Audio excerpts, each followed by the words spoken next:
নামনি সোৱণশিৰি জলবিদ্যুৎ প্ৰকল্পৰ ডেমৰ ওপৰত মই থিয় হৈ আছোঁ। এইকেইদিন কিছু লোকে বিভিন্ন আশংকা প্ৰকাশ কৰি মোলৈ মেছেজ আদি দি আছিলে।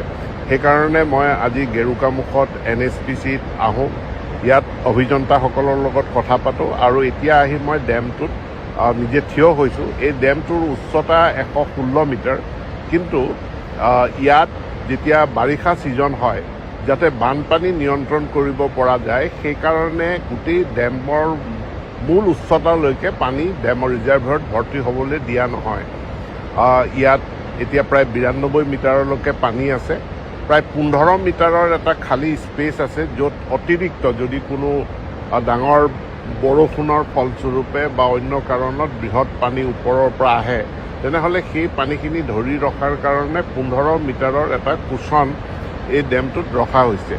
এই যোৱা মাহত 13 তাৰিখে এটা বৃহৎ বানপানী আহিছিল আৰু তেতিয়া যথেষ্ট অঞ্চল আমি বহুত আতংকিতও হৈছিলে ৰাইজে, আৰু সেই সময়ত প্ৰায় 13,800 অৰ্থাৎ ওচৰত 14,000 কিউমেক ছেকেণ্ড পাৰ ছেকেণ্ড পানী আহিছিল, যিখিনি পানী ইয়াত ৰেগুলেট কৰে NSPCৰ তৰফৰ পৰা, আৰু 12,000ৰ পৰা 12,500 কিউমেক পাৰ ছেকেণ্ড পানী ইয়াৰ পৰা এৰি দিয়া হয়, যাৰ ফলস্বৰূপে যিমান পানী আহিছিল গোটেইখিনি পানী নামনিলৈ একেবাৰতে যোৱা হ'লে আমাৰ বিস্তৰ ক্ষয় ক্ষতি হ'লহেঁতেন।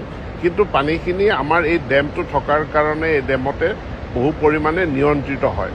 বৰ্তমান 3,800 কিউমেক পাৰ ছেকেণ্ড পানী দুখন গেটেদি বৈ আছে, আৰু ইয়াত বিদ্যুৎ উৎপাদন 4টা ইউনিট কাৰ্যক্ষম হৈছে, যি 4টা ইউনিটৰ পৰা বা 4টা টাৰ্বাইনৰ পৰা 800 মেগাৱাট বিদ্যুৎ এতিয়া উৎপাদন হৈ আছে, যিটো গ্ৰীড কৰ্পোৰেশ্যন অফ ইণ্ডিয়াই তেওঁলোকে ডিষ্ট্ৰিবিউট কৰি আছে।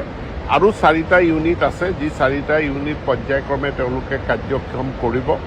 আৰু ডেমটোত মোক যিটো বাৰ্তা দিয়া হৈছিলে যে ইয়াত বহুত কাঠ আৱৰ্জনা আহি জমা হৈছে, যিখিনি মই আপোনালোকক দেখুৱাম, আৰু এইটো প্ৰায় 1.5 কিলোমিটাৰ পৰ্যন্ত কাঠ আৱৰ্জনা, কিন্তু আজি আহি পেলাই মই ইয়াত দেখা পাওঁ যে তেনেকৈ কিলোমিটাৰ পৰ্যন্ত আৱৰ্জনা জমা হৈ থকা নাই।